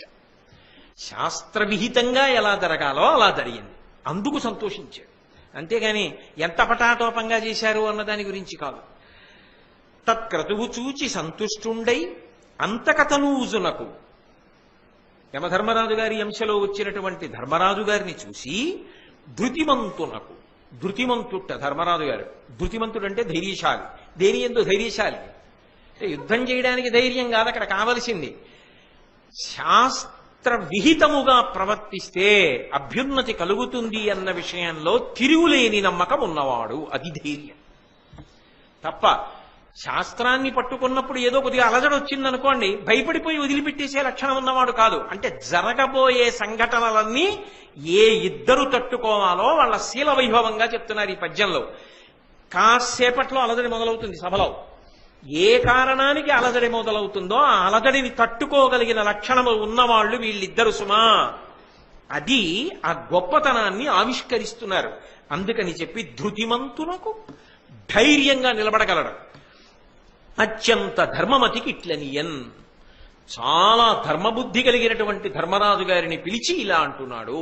అంటే ఒకవేళ ఇంకొక 10 నిమిషాల తర్వాత ఎవడ్రా నిన్ను భీష్ముడికి పెద్దరికం ఇవ్వమన్నవాడు అన్నాడు అనుకోండి సభలో ఎవడైనా, భీష్ముడికి పెద్దరికం ఇవ్వడం చాలా యోగ్యమైన మాట, నీకేమర్థమవుతుంది ఆయన పెద్దరికం అని నిలబడగలిగిన ధృతిమంతుడు. అంతేగాని ఎవడో ఏదో అన్నాడని నిజమేనంటే అనవసరంగా భీష్ముడిని అలా అన్నాను అని వేళ్లు విరుచుకునేవాడు కాదు. తానన్నదానికి తాను నిలబడగలిగినవాడు. అది ధృతి, అది ధైర్యం. తానన్నదానికి తాను నిలబడలేకపోతే, తాను చెప్పిన దాని మీద తనకి నమ్మకం లేకపోతే వాడు ధైర్యము లేనివాడు. నేను శాస్త్రం చదువుకున్నాను అనుకోండి, ఆ శాస్త్రము సత్యమన్న ధైర్యం నాకు ఉండాలి. నేను పని చేశాను అనుకోండి, నేను చేసింది సత్యమే అన్న ధైర్యం నాకు ఉండాలి. ఒకవేళ అది పొరపాటు అనుకోండి, అది పొరపాటు జరిగిపోయింది అని ఒప్పుకోగలిగిన ధైర్యం నాకు ఉండాలి. అది ధృతి. అంతేగాని యుద్ధానికి వెళ్ళడానికి ఉండవలసిన ధృతి బాహ్యంలో ఆయుధాలు పట్టుకోవడానికి, మనసులో వీరులతో యుద్ధం చేయడానికి. కానీ ఇది శీల వైభవానికి ఉండవలసిన ధృతి. అటువంటి ధృతిమంతునకు ధర్మమతికి ఇట్లనియన్. భీష్మాచార్యుల వారు అటువంటి ధర్మరాజుని పిలిచి మాట్లాడుతున్నాడు. ఇటువంటి భీష్ముడు అటువంటి ధర్మరాజుని పిలిచాడు. ఆ చెప్పడంలోనే కథ రాబోయేటటువంటి విధి విధానాన్ని సూచిస్తున్నారు. ఇటువంటి వాళ్ళు కనుక కథ ఎలా మలుపు తిరుగుతుందో ఊహ చేసుకో, అర్థం చేసుకో. తొందరపడిపోయి ధర్మరాజు గారు వీళ్ళు విరిచేసుకుంటాడనో, భీష్మాచార్యుల వారు తన పెద్దరికాన్ని వదిలిపెట్టేసుకునేంత అమాయకుడనో అనుకోకు. భీష్ముడు ఏదైనా అన్నాడంటే ఆయన అన్న మాట అంత సత్యమో అయి ఉంటుంది సుమా. అన్న మాటని నిలబెట్టుకోగలిగిన ప్రజ్ఞాశాలి, వివరించగలడు, నిలబడగలడు, ఆ శక్తి ఉన్నవాడు. ధర్మరాజుని పిలిచి అన్నాడు, స్నాతకుండును, ఋత్విజుండును, సద్గురుండును, నిష్ఠుడును, భూతలేశుడు, సంయజుండును, పూజనీయులు. వీరిలో ప్రీతినెవ్వడు సద్గుణంబుల పెద్ద, అట్టి మహాత్ము విఖ్యాతు పూజితు చేయు మొక్కని కౌరవాన్వయవర్ధన. కురుకులాన్ని బాగా వృద్ధిలోకి తీసుకురావలసినటువంటి వాడా ఓ ధర్మరాజా, లోకంలో ఇంత గొప్ప క్రతువు చేసిన తరువాత సభలో ఉన్న వాళ్లలో అన్ని విధాలా పూజనీయుడైన వారెవరు ఉంటారో అటువంటి వారిని వేదిక మీదకి పిలిచి గౌరవించాలి, పూజించాలి. కాబట్టి అటువంటి వారిని పూజ చెయ్యి. ఎవరిని పూజ చెయ్యవచ్చు అంటే 6 పూజనీయులు. సభలో అటువంటి వాళ్ళుంటే ఈ 6లో ఒకళ్ళని గుర్తించి అందరిలో అన్ని గుణములలో ఎక్కువ గుణములున్నవాడెవరో అటువంటి వాడిని వేదిక మీదకి పిలిచి పూజించి పంపించాలి. లేనినాడు ఆ జరిగిన సభ నిరర్థకం, ఆ జరిగిన కార్యం ముగింపు జరిగినట్లు కాదు. కాబట్టి ఏ 6 పూజనీయులు చెప్తున్నాడు. స్నాతకుండును. స్నాతకము అంటే సాధారణంగా మనం వివాహాల్లో చూస్తుంటాం, అది అని అన్వయం చేసుకోకూడదు. స్నాతకుడు అన్న మాటకు అర్థం ఏమిటంటే వేదాధ్యయనమును పూర్తి చేసి బ్రహ్మచర్యము నుండి గృహస్థాశ్రమంలోకి ప్రవేశించడానికి అప్పుడే మనసు రాక తాను తీర్థయాత్ర చేసి తీర్థములయందు స్నానము చేయడానికి అనురుక్తమైన మనసు కలిగి తీర్థయాత్రకు బయలుదేరిన వాడెవరున్నాడో వాడు స్నాతక వ్రతమునందు ఉన్నవాడు అని పిలుస్తారు. అంటే వేదమంతా చదువుకుని ఉండాలి, గురువుగారికి దక్షిణిచ్చేసి బయలుదేరాలి. ఇంత చదువుకున్నాక ఇంత చదువుకున్నాను, నేను చదువుకున్న చదువు సార్థకం అవడానికి పరమపుణ్యక్షేత్రములను చూస్తాను, తేజస్సు పెరగడానికి తీర్థముల యందు గ్రూకులిడి స్నానం చేస్తాను అన్న ఉత్సాహంతో బయలుదేరుతున్న వాడెవరో అటువంటి వాడు స్నాతకుడు. అటువంటి స్నాతకుడు సభలో ఉంటే పిలిచి పూజ చేయవచ్చు. ఋత్విజుండును. ఆ యజ్ఞం చేయించినటువంటి వాళ్ళల్లో ఋత్విక్ అంటే ఆ మంత్రభాగాన్ని అన్వయం చేసిన వారెవరుంటారో అటువంటి వారిని పూజ చేయవచ్చు. సద్గురుండును. సద్గురుడు అంటే తనకి తాను నేను ఇంత గురువు గారిని, నేను అంత గురువు గారిని అని తోకలు తలకాయలు పెట్టుకు ప్రకటించుకున్నవాడని కాదు దాని అర్థం. ఎప్పుడూ బ్రహ్మమునందు రమించేటటువంటి మనసున్నవాడు. యోగరతోవా భోగరతోవా సంగరతోవా సంగవిహీన యస్య బ్రహ్మణి రమతే చిత్తం నందతి నందతి నందచ్చేవ. ఎప్పుడూ కూడా మనసు బ్రహ్మమునందు మాత్రమే రమించేటటువంటి లక్షణం ఉన్నటువంటి వాడెవరుంటాడో, రాని పోని బాధ కలగని సుఖమే రాని ఏది వచ్చినా ఎప్పుడు భగవంతుణ్ణి స్మరిస్తూ ఆనందపడిపోయేవాడెవరుంటారో అటువంటి వారున్నారే వాడు సద్గురువు. అంతేగాని అయినదానికి కాందానికి ప్రతిదానికి కూడా భోగం గురించి మాత్రమే ఆలోచించేవాడు కాదు. తాను బ్రహ్మమును తెలుసుకొని తన శిష్యుల్ని ఉద్ధరించాలనేటటువంటి తాపత్రయం ఉన్నవాడు. కాబట్టి శిష్య హితయోద్యత సతం, ఆ శిష్యుల యొక్క హితమును కోరుకునేటటువంటి వాడు. అటువంటి సద్గురువు సభలో ఉంటే పిలిచి పూజించాలి. అలాగే ఇష్టుడు, ఎన్నో ఉపకారములు చేసినవాడు, ప్రాణసమానుడు, మంచి స్నేహితుడు, కాలము యొక్క పరీక్షకి తట్టుకున్న స్నేహం, కొన్ని దశాబ్దాల స్నేహం. అటువంటి స్నేహితుడు సభలో ఉంటే పిలిచి పూజ చేయవచ్చు. భూతలేశుడు, భూమిని పరిపాలించేటటువంటి రాజు. నా విష్ణు పృథివీపతి, విష్ణువాంశ లేకుండా ప్రభువు కాలేడు. అందుకే విష్ణువాంశ కలిగినటువంటి ప్రభువు భూమిని పరిపాలించేటటువంటి వారు సభలో ఉంటే పిలిచి పూజ చేయవచ్చు. సంయుజుండును. బ్రహ్మవేత్త, బాగా జ్ఞానమును సంపాదించినటువంటి వాడు. అటువంటి జ్ఞాని సభలో ఉంటే పిలిచి పూజ చేయొచ్చు. వీళ్ళు 6 పూజనీయులు. కాబట్టి ధర్మరాజా, ఈ సభలో అటువంటి పెద్దలు ఉన్నారు, వారిని పిలిచి వీరిలో ప్రీతి ఎవ్వడు సద్గుణంబుల పెద్ద. అనేక మంది ఇటువంటి గుణములు కలిగిన వారు ఉండవచ్చు, కానీ అందరిలోకి ఎక్కువ గుణములున్నవాడెవరో అటువంటి వాడిని పిలిచి పూజ చేయి. విఖ్యాతు పూజితు చేయుమొక్కని కౌరవాన్వయ వర్ధన, ఒక్కరిని పిలిచి పూజ చేయి అన్నాడు. ఎవరిని చెప్పాడా భీష్ముడు? చెప్పలా. అక్కడ గౌరవం అన్న మాట ఉంటుంది, అక్కడ తొందరపాటు లేకపోవడం అన్న మాట ఉంటుంది. ఎందుకనంటే ధర్మరాజు గారు కూడా మనిషేగా. పక్షపాత బుద్ధి ఏమైనా ఉందనుకోండి, చటుక్కున ఎవరిదో ఒక పేరు చెప్పి వాళ్ళకి చేయనా అండి అన్నాడు అనుకోండి. భీష్ముడు అలా అనుకోవట్లేదు, సభలో ఇంకా అంతకన్నా పెద్దవారు ఉన్నారని అనుకుంటున్నాడు అనుకోండి. కాదు అయి నేను వీరికి అనుకుంటున్నాను అన్నాడు అనుకోండి. ఆయనే పిలుద్దామండి అన్నారు అనుకోండి. అప్పుడు ఈయన ముందన్న పేరున్నవాడు అవమానింపబడినట్టే కాదా సభలో? ఏ తప్పు చేయకుండా ఆయన పేరు చెప్పి ఆయనకన్నా ఆయన గొప్పవాడు అయితే ఆయనే పిలుద్దాం అంటే ఈయన నిష్కారణంగా అవమానించినట్టేనా? తొందరపడని వాడైతే ధర్మరాజు ఏమనాలి? ఏ పేరు చెప్పకూడదు, ఏ పేరు చెప్పకుండా కేవలముగా అయితే ఎవరికి చేయమంటారు అని అడగాలి. అది పెద్దరికం అంటే. పెద్దరికం ఇచ్చానండం వేరు, పెద్దరికం నిజంగా ఇచ్చాడని తెలియడం వేరు. భీష్ముడు ఎంత పెద్దరికంగా నిలబడ్డాడో చూడండి, అది పెద్దరికం అంటే. నిజంగా ఇచ్చాడా? నీ చెప్తే అలా వింటాడా? తానే నిర్ణయించుకుంటాడా? నన్ను అడుగుతాడా ఎవరో చెప్పండి అని? చూశాడు, పేరు చెప్పలా, ఈ 6గురిని పూజించవచ్చు, అందరిలో అధిక గుణములు ఉన్నవాడికి పూజ చేయి అన్నాడు. ఒకవేళ భీష్ముడు ఒకడిని అనుకుని ధర్మరాజు ఒకరిని పిలిస్తే భీష్ముడు ఏమనుకోడు, ఓ ధర్మరాజుకి ఇంతవరకే తెలుసు అనుకుంటాడు. అది పెద్దరికం అంటే. కాబట్టి ఇప్పుడు ధర్మరాజు గారు తొందరపడలేదు. ఆయన అన్నాడు, పెద్దవారు మీరున్నారు కార్యాకార్యములు నిర్ణయించడానికి, నేనెవరిని? అటువంటి వాడెవరో సభలో నిర్ణయించడానికి మీరు నిర్ణయించండి, ఎవరో చెప్పండి, ఆయన్ని పిలిచి పూజ చేస్తాను. అది కాదు పెద్దరికం అంటే.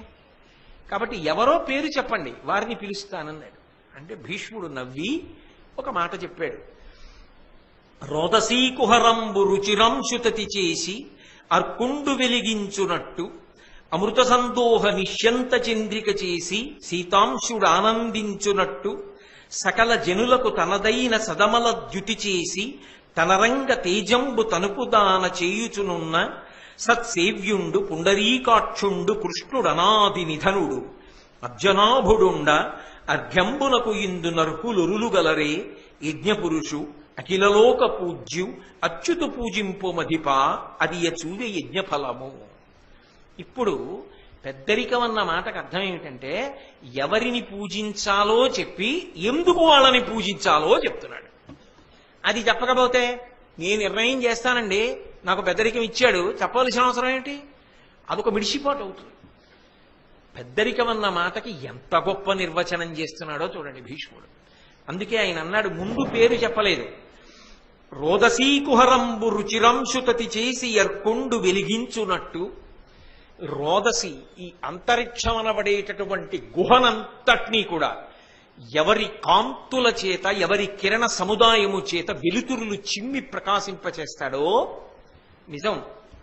మీరు తెల్లవారుజాము కాలంలో ఎప్పుడైనా సూర్యోదయాన్ని పరిశీలిస్తే భీష్ముడన్న ఈ మాట ఎంత సత్యమో అర్థమవుతుంది.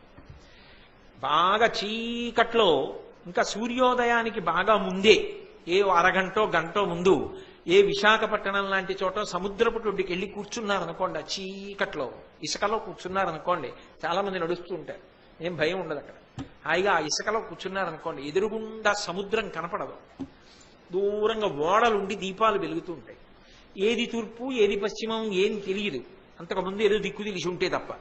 సముద్రం ఉంది ఎదురుగుండా అని ఎలా తెలుస్తుందంటే నురుగు తెలుస్తూ ఉంటుంది, కెరటములు రావడం తెలుస్తుంది, హోరు తెలుస్తుంది. కానీ కాసేపటికి సముద్రంలోంచి ఎర్రటి బింబం కుంకం బుట్టులా పైకి లేస్తుంది. అది సముద్రం మీద పడి ఆ సార ఎర్రటిది వెనక పశ్చిమ దిక్కు వైపు వరకు వెడుతుంది. ఆ సముద్రం మీద ఎర్ర చార పడినప్పుడు పడవ దాన్ని మించెడుతోందనుకోండి, అగ్నిలో ఉన్నట్టుగా ఉంటుంది అప్పుడు ఆ పడవ. అప్పుడు మొదట కాంతి పైకి చిమ్ముతుంది, ఆకాశం అంతా కనపడుతుంది. చీకటితో ఉన్నటువంటి రోదసి కుహరాన్నంతటినీ కూడా తన కాంతుల చేత ఎవడు ప్రకాశింపచేస్తున్నాడో ఆ సూర్యుడు ఈ కృష్ణుడి కన్నా భిన్నం కాడు. భారతం మొత్తం మీద ఇలా కృష్ణుడి గురించి ప్రప్రథమ పరిచయం చేసి మాట్లాడినవాడు భీష్ముడు ఒక్కడే. ఇప్పటి వరకు సభాపర్వంలో ఈ సంఘటనకి పూర్వం వరకు అసలు కృష్ణుడు సాక్షాత్ భగవానుడు అని మాట్లాడినవాడు మీకు కనపడడం. అది మాట్లాడుతున్నవాడు భీష్ముడు ఒక్కడే. పరతత్వాన్ని పట్టుకున్నాడు సభలో. కృష్ణుడు భగవానుడిని గుర్తించి మాట్లాడుతున్నాడు. కాబట్టి రోదసీ కుహరంబు రుచిరంశుతతి చేసి ఎర్కొండు వెలిగించునట్టు అమృత సందోహ నిశ్యంత చంద్రిక చేసి సీతాంశుడు ఆనందించునట్టు అమృతమయమైనటువంటి కిరణములతో ఆయనేమో వెలుతురి కిరణములతో ప్రకాశింపజేస్తాడు. చంద్రుడు అమృతంతో కూడుకున్నటువంటి కిరణములతో వెన్నెలని కురిపిస్తూ లోకమంతా చల్లగా ఆహ్లాదపడిపోయేటట్టు చేస్తాడు. ఆ వెలుతురులో లోకమంతా ప్రకాశిస్తుంది. కానీ ఆ వెలుతురు మధ్యాహ్నం వేళ తట్టుకోలేము. చంద్రుడు వస్తాడు. కానీ అర్ధరాత్రం అవనివ్వండి, తెల్లవారుజామనివ్వండి, చీకటి పడినప్పుడు అవనివ్వండి, ఆ చంద్రకిరణములు అమృతధారలతో పడుతుంటే ఆ వెన్నెల పసిపిల్లల దగ్గర నుంచి వృద్ధుల వరకు ఎంత ఆనందంగా ఉంటుందో. ఆ చంద్రుడి యొక్క కిరణములలో అమృత ప్రవాహమును ఇచ్చి లోకమునంతటినీ చల్లబరచేటటువంటి శక్తిగా ప్రకాశిస్తున్న వాడెవరున్నాడో వాడు సకల జనులకు తనదైన సదమల ద్యుతి చేసి తనరంగ తేజంబు తనపు దాన చేయుచునున్న అందరిలో కాంతి రూపుడుగా ఉండి అందరిలో ఉండి మహోపకారములు చేస్తున్నవాడైన వాడెవరున్నాడో. ఎంత పెద్ద మాట అండి. సమస్త ప్రాణులకు కాంతి రూపుడై సమస్త ప్రాణుల తృప్తికి కారణమైన వాడు. ఏమిటి సుఖం అంటే ఆయన ప్రాణ అపాన వ్యాన ఉదాన సమాన నాగ కూర్మ కృకర ధనంజయ దేవదత్తములు 10 వాయువులుగా లోపల ప్రవర్తిస్తూ ఉంటాడు. ఈ 10 వాయువుల రూపంలో ఉండి మహాసుఖాన్ని కల్పిస్తాడు జీవులకు. అందులో మొట్టమొదటిది ప్రాణము. ఈ ప్రాణము హృదయమునందు నిలబడుతుంది అని, అదే శ్వాసగా మారి లోపలికెళ్ళి పైకొస్తూ హృదయ స్పందనమునకు కారణమై గుండి నియతి వేగంతో కొట్టుకుంటూ భవతి ఆయన ఉన్నాడు ఉన్నాడు ఉన్నాడు అన్న మంగళప్రదత్వాన్ని ఇచ్చే వాయువేదో అది ప్రాణవాయువు. అది లోపలికి వెళ్ళిన తరువాత హృదయస్థానమునందు నిలబడి గుండె కొట్టుకోవడానికి కారణమై బ్రతికున్నాడనిపించగలిగిన ప్రాణవాయు రూపమైన వాడు ఈ కృష్ణుడే. అటువంటి ప్రాణవాయువైన వాడు అపానవాయు అనొకటి ఉంటుంది. అది గుదస్థానమునందుండి విన్మూత్రములను కిందకి తోసేస్తుంది శరీరంలోంచి. అటువంటి అపానవాయు రూపంలో ఉండి శరీరం ఖేదపడకుండా మూత్రాదులను కిందకి తోసేసేదేదో అటువంటి అపానవాయు రూపంలో ఉండి సుఖపెడుతున్నవాడు.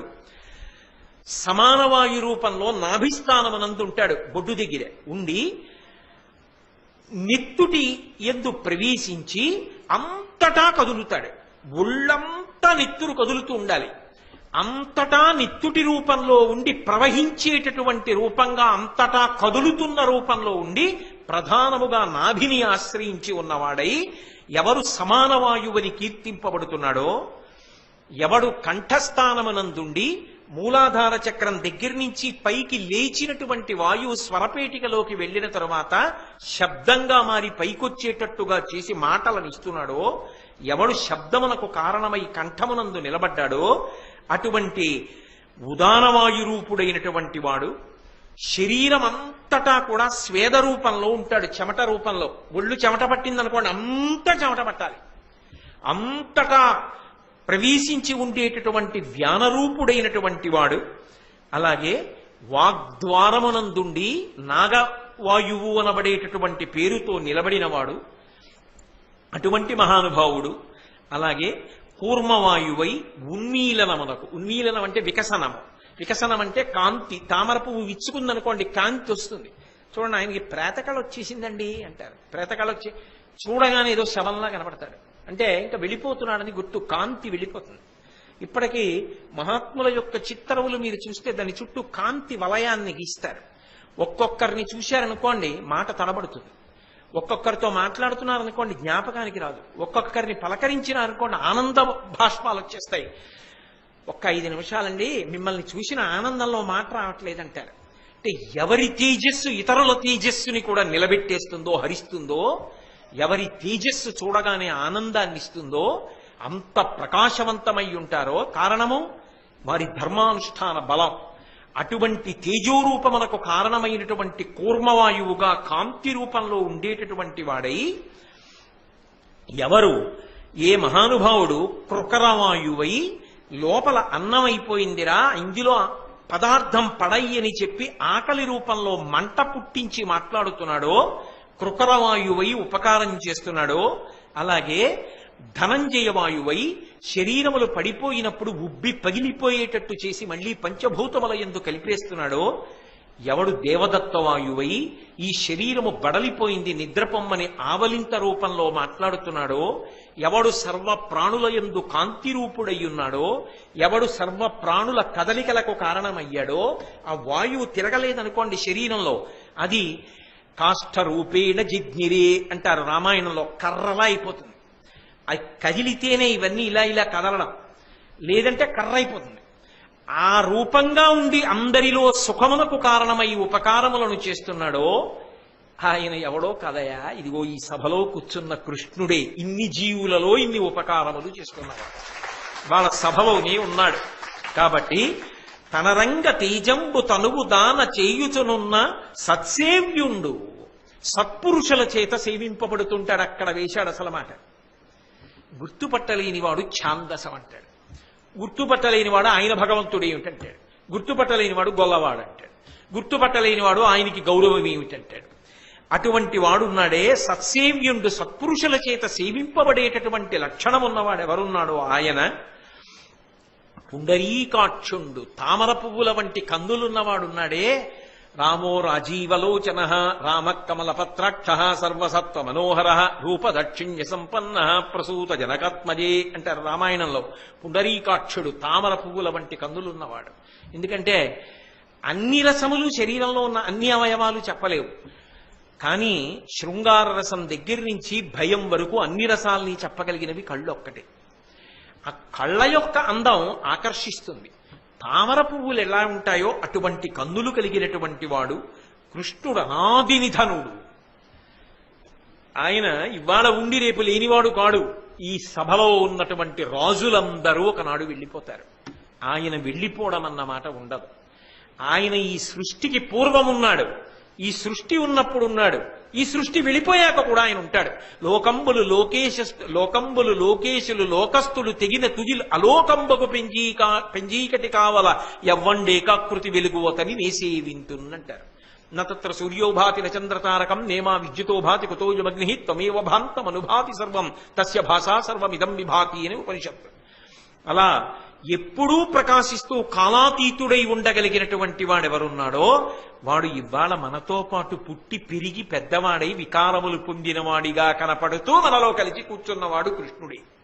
ఆయనే భగవానుడు కాబట్టి కృష్ణుడు అనాది నిధనుడు అబ్జనాభుడు ఈ సమస్త సృష్టిని చేసిన వాడు చతుర్ముఖ బ్రహ్మగారు ఆ సృష్టి చేసిన బ్రహ్మగారిని సృష్టించిన వాడు ఈయన నాభికమలంలోంచి బ్రహ్మగారు పుట్టాడు కాబట్టి ఈయన అందరికన్నా ముందున్నాడు ఎప్పుడున్నాడంటే ఎవరికీ తెలియదు ఎప్పటి వరకు ఉంటాడంటే ఎవరికీ తెలియదు ఆయనకి ఆది లేదు అంతము లేదు నిత్యుడు సత్యుడు నిరంజనుడు నిరామయుడు నిష్కళంకుడు నిర్వికారుడు శాశ్వతుడు అచ్యుతుడు అటువంటి వాడు ఇక్కడే ఉన్నాడు కానీ వికారములు పొందినట్టు పుట్టినట్టు పెరిగినట్టు కనపడుతున్నాడు అంతే కాబట్టి కృష్ణుడు అనాది నిధనుడు అబ్జనాభుడుండా అర్ఘ్యంబున కురిందు నర్హులురులు కలరే ఈ లక్షణాలు ఉన్నవాడు ఎవరైనా సభలో ఉంటాడా ఇంకా ఆయన భగవానుడయ్యా ఆయన ఉండగా ఇక పూజ స్వీకరించడానికి వేరొకరెవరవసరం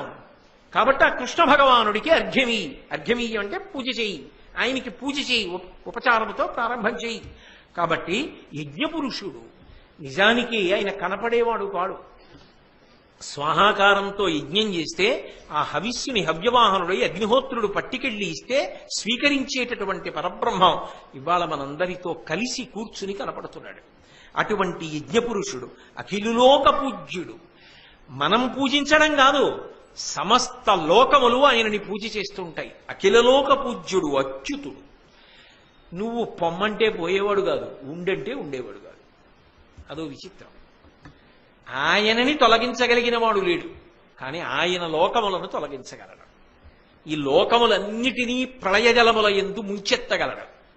కానీ ఆయన లేకుండా పోవడం ఉండదు, లోకములన్నీ వెళ్ళిపోతాయి. అచ్యుతుడు, ఆయనని వెళ్ళమని అనలేవు, ఆయన్ని ఉండమని అనడానికి నీకు అధికారం ఉంది. హృదయ కుహరంలో కూర్చుని ఉంటాడు. నీవారస్సు కవత్తన్వి పీతాభాస్వత్యనూపమా అని వేదం చెప్తోంది కదా. ఇక్కడే హృదయ కుహరంలో కూర్చుంటాడు. అయ్యా మీరు వెళ్ళిరండి అంటే ఏం వెళ్ళిపోడు. అయ్యా మీరు ఉండండి అంటే 1,000,000 మంది వైద్యులు కూడి వచ్చినా కానీ మరణమయ్యేది వ్యాధి మాన్పలేదు. ఆయన ఉండాలనుకున్నంత కాలం ఉండేవాడు. ఆయన అసలు ఉండకపోవడం అన్నది ఎప్పుడూ ఉండదు. ఆయన ఇప్పుడు ఉంటాడు, అంతటా ఉంటాడు. ఆయనని గుర్తెరిగిన వాడు ఆయనే అయిపోతాడు. బ్రహ్మవిత్ బ్రహ్మైవ భవతి. ఆ బ్రహ్మమును తెలుసుకున్నవాడు బ్రహ్మమే అవుతున్నాడు. ఆయనకి కూడా ఇక వికారములు ఉండవు, ఆయనతో కలిసిపోతాడు. అటువంటి వాడు ఏమీ తెలియనట్టు సభలో కూర్చున్నాడు. అచ్యుత పూజింపు మధిప అదియ చూవి యజ్ఞఫలము. నువ్వు చేసినటువంటి ఈ రాజసూయ యాగానికి అంతటికీ కూడా ఫలితం ఏమిటో తెలుసా? ఆయన్ని పూజ చేయడమే. అంటే ఆయన ఇవాళ సభకొచ్చాడే, ఏమీ తెలియనట్టు నీ బంధువులా ప్రవర్తిస్తున్నాడే, ఏమీ తెలియనట్టు వచ్చి కూర్చున్నాడే, అది నీ అదృష్టం. ఆ అదృష్టాన్ని పండించుకో. ఈ యజ్ఞం చేయడానికి ఫలితం ఆయన సభలో ఉండడం. ఆయనని వేదిక మీదకి పిలిచి ఆయనని పూజ చేయవయా. ఆయన కన్నా అధికుడు ఎక్కడుంటాడు? ఆయన కృష్ణుడు, భగవానుడు. ఇప్పుడు కృష్ణుడు భగవంతుడే అని భీష్ముడు ఖచ్చితంగా ప్రతిపాదన చేస్తున్నాడు. మీరు మహాభారతాన్ని పరిశీలిస్తే సభాపర్వానికి ముందు ఆదిపర్వం నడుస్తుంది. ఆదిపర్వంలో కృష్ణుడు ఎక్కడ కనపడతాడు అంటే ద్రౌపదీ వివాహ ఘట్టంలో కనపడతాడు. శ్రీకృష్ణ భగవానుడే అవతారమై ఇప్పుడు భూమి మీద తిరుగుతున్నాడు అని చెప్పి పరబ్రహ్మతత్వమును కృష్ణుని యందు ఆరోపించి చూపించి నిరూపణం చేసి ఇలా మాట్లాడి భగవంతుణ్ణి గుర్తించి పలికినటువంటి వాడు భారతంలో మొట్టమొదట ఈ పద్యం చెప్పిన వాడు భీష్ముడు ఒక్కడే. అంత గొప్పగా మాట్లాడాడు మహానుభావుడు. అంటే అదే సభలో ఉన్న భగవత్తత్వాన్ని గుర్తించి ఆయన కన్నా పూజ అందుకోవడానికి అర్హుడు లేడు, కాబట్టి ఆయనకి పూజ చెయ్యి అన్నాడు. అనగానే పూజ చేసేశాడు అనుకోండి. ఆ ముందు పద్యంలో అంత పరిచయం ఎందుకు? అంతటి మహాజ్ఞాని భీష్ముడు ఉన్నాడు. ఆ భీష్ముడికి ఏం తెలుసు? ఆ కృష్ణుడు గొల్లవాడు, రాజ్యమా ఏమైనానా, ఆయనకి అక్కడ పూజ ఏమిటి? ఆయన కూడా కాదు, వాడికి అక్కడ పూజ ఏమిటి? బుద్ధి ఉండక్కర్లా చెప్పడానికి భీష్ముడికి, చెయ్యడానికి నీకు, పుచ్చుకోవడానికి వాడికి అనేవాడు కూడా ఉంటాడు. సమాజం అన్న తర్వాత పూలదండలు వేసేవాళ్లే ఉంటారనుకోకండి, రాళ్లు విసిరేవాళ్లు కూడా ఉంటారు. నేను సేవింపక నాపదల్పడమని నిత్యోత్సవం బబ్బని జనమత్రుండనని సంసార మోహంబు పైగొనని జ్ఞానముగల్గని గ్రహగతుల్ కుందింపని మేలు వచ్చిన రాణి అవి నాకు భూషణములే శ్రీకాళహస్తీశ్వర. అది పెద్దరికం. తానన్న మాట తాను నిరూపణం చేస్తాడు భీష్ముడు. కృష్ణుడే పూజార్హుడు కాదు అని తెంపరితనంతో మాట్లాడగలిగిన అజ్ఞాని కూడా సభలోనే ఉంటాడు. మరి అందుకు నారదుడు అలా చూశాడు. గురే ఇందులో ఇంత గొప్ప వాళ్ళు ఉన్నారు, రాక్షసాంశలో ఉన్న వాళ్ళు ఉన్నారా అని నారదుడు అనడానికి కారణం అది. ఎవరలా అనగలిగిన వాడు? ఎవరు కృష్ణుడినంత మాట అనగలడు? ఎవడు భీష్ముడిని నిందించగలడు? ఎవడు ధర్మరాజుని నిందించగలడు? శ్రావణ మాసం శనివారం ప్రదోష వేళ ప్రారంభం చేసి ఇలాంటి రోజున మొట్టమొదటిసారి భీష్ముడు శ్రీకృష్ణ భగవానుడి గురించి చేసిన అద్భుతమైన పరిచయ వాక్యములతో కూడిన విశేషాన్ని చెప్పాలని ఉత్సుకతతో ప్రారంభం చేసిన తరువాత నింద చేసేవాడి ప్రసంగంతో కొనసాగింపు చేసి పూర్తి చెయ్యడం ఎందుకు? వాణ్ణి ప్రశాంతంగా ఆదివారం సెలవు రోజు రేపు మాట్లాడనివ్వండి. కాబట్టి శిశుపాలుడి ప్రసంగం ఏమిటో రేపు మళ్ళీ 7 గంటలకి కలుసుకున్నప్పుడు విందురు గాని. ఇందులో చాలా మంది ప్రసాద్ బాబు గారి ఇంట్లో వివాహ భోజనానికి వెళ్ళవలసి ఉంది కాబట్టి నేను ఈ మంగళకరమైనటువంటి ఘట్టం దగ్గర కృష్ణ భగవానుడు పూజార్హుడు అని ఆయన వైభవాన్ని వర్ణించిన ఘట్టం దగ్గర ఈ విశేషాన్ని పూర్తి చేస్తూ రేపు ఈ పరమోత్కృష్టమైన ఘట్టం, ఎందుకంటే కృష్ణావతారానికి ప్రధానమైన ఉద్దేశాల్లో ఒకటి శిశుపాల దంతభక్తుల్ని పడగొట్టాలి. అందుకని అంత గొప్ప ఘట్టాన్ని రేపు పూర్తి చేస్తాను భగవానుని అనుగ్రహంతో. మంగళాశాసన పరై పదాచార్య పురోగమై సర్వైశ్చ పూర్వైరాచార్యై సత్కృతాయాస్తు మంగళం. మంగళం కోసలేంద్రాయ మహనీయ గుణాత్మనే చక్రవర్తి తనూజాయ సర్వభౌమాయ మంగళం. ఉమాకాంతాయ కాంతాయ కామితార్థప్రదాయినే శ్రీగిరీశాయ దేవాయ మలినాథాయ మంగళం. సర్వం శ్రీ ఉమామహేశ్వర పరబ్రహ్మార్పణమస్తు. స్వస్తి.